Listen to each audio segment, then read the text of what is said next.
I thought a squatter was living in my garage, until the camera showed it was my brother who died 12 years ago.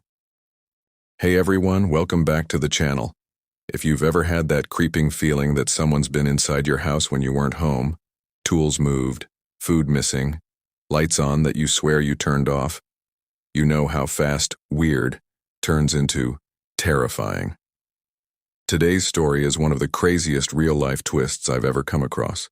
It happened to a guy named Alex, 37, in a quiet Ohio suburb. Everything here could happen to any normal family with an old garage and a spare key hidden under a rock. No ghosts, no horror movie monsters. Just the kind of insane coincidence that proves real life is stranger than fiction. If you've ever lost someone and secretly wondered what if, this one is going to hit you right in the chest. Let's get into it. My name is Alex. My wife Sarah and I have lived in the same house for 8 years, the one with the detached garage out back that we mostly use for storage and my weekend woodworking projects. We have 2 kids, 9-year-old Ben and 6-year-old Emma. Life is busy but good. I'm a construction foreman. Sarah works at the elementary school. We thought we had it all figured out. Then, about 9 months ago, the garage started acting off. At first it was small stuff. I'd leave a hammer on the workbench and find it on the floor the next morning. A pack of sodas from the mini fridge would be half gone even though the kids weren't allowed in there alone. Once I found the overhead light on when I knew I'd turned it off. I blamed the kids, then the wiring, then just my own forgetfulness after long days. Sarah joked I was losing it like your dad. We laughed, but the incidents kept happening. By month 3, it escalated. My good circular saw vanished for 2 days, then reappeared cleaner than I'd left it. Someone had oiled the chain on my bike and patched a flat tire I hadn't gotten around to fixing. Little gifts started showing up. A new pair of work gloves exactly my size, a bag of my favorite beef jerky. Sarah thought maybe a neighbor kid was sneaking in. I changed the padlock on the side door and told the kids to stay out. The lock didn't stop it. 2 weeks later, the side door was unlocked again and my old high school Letterman jacket, the one I hadn't touched in 15 years, was folded neatly on the workbench with a handwritten note inside the pocket that just said, "Stay safe, little bro." That note gave me chills. Only one person ever called me little bro, Jake. My older brother Jake had died in a car crash 12 years ago when I was 25. He was 28, coming home from a late shift, hit by a drunk driver on the highway. We buried him. I still have the obituary. Sarah never even met him. We started dating 2 years after the accident. The whole family moved on, or tried to, but that note was in his handwriting. I'd know it anywhere. I didn't tell Sarah. I just bought a cheap Wise camera, hid it in the rafters pointing at the door and waited. 3 nights later at 2:17 a.m., the motion alert hit my phone. The footage is still burned into my brain. The side door opens slowly. A man slips in, thin, bearded, wearing a hoodie I recognized as one of mine from the donation box last winter. He moves like he knows every inch of the garage. He quietly eats a protein bar from the shelf, then picks up my broken weed eater and starts fixing it with parts he'd apparently bought himself. He works for almost an hour, humming the same old Metallica song Jake used to play on guitar.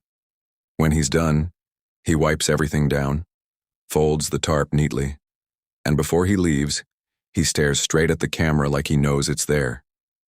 It was Jake. Alive. Older, scarred but unmistakably my brother. I sat in the dark shaking for 20 minutes, then woke Sarah up and showed her the video. She thought I was pranking her until she saw his face. We called the police, but I made them promise not to arrest him. I just wanted answers. They picked him up the next night when he came back. No fight. He put his hands up the second the flashlight hit him and said, "Tell Alex I'm sorry." At the station he told us everything. The crash had been real, but he hadn't died.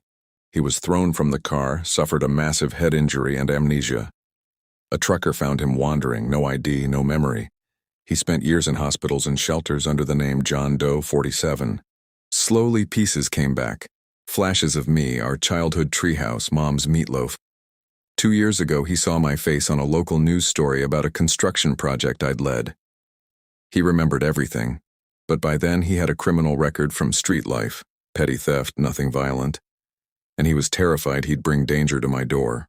He'd been living in his car, working odd jobs, and for the last 8 months he'd been secretly staying in our garage at night, using the spare key I'd hidden under the same rock since we bought the house.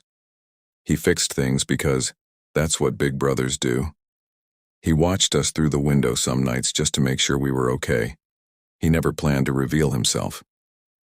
The police checked his story. Dental records, DNA. It was really Jake. The body we buried? A paperwork mix-up at the morgue with another crash victim. The funeral home had cremated the wrong person. My parents are still processing it. Jake moved into our basement temporarily while he gets on his feet.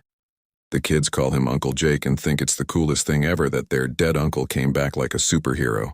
Sarah and I have family therapy twice a week. Turns out grief doesn't just disappear when someone walks back through the door. The craziest part? Those little fixes he did around the garage probably saved us hundreds of dollars. And the note in my jacket? He wrote it the first night he found the spare key just in case something happened to him and we discovered the truth. Sometimes the person you've been missing for over a decade has been sleeping 20 feet from your bedroom the whole time, too scared to knock. If you've ever lost someone and secretly hoped for a miracle, or if you have an old garage or shed you never really check, maybe take a second look tonight. And if this story made you tear up or hug your family a little tighter, drop your own "I thought they were gone forever" stories in the comments. I read every single one. You're not alone. And sometimes the universe gives second chances in the most insane ways. Thanks for watching this wild one. If it gave you chills in the best way, hit like, subscribe, and turn on notifications for more real-life stories that feel impossible until they happen to someone just like you. Check your spare keys, guys. See you in the next video.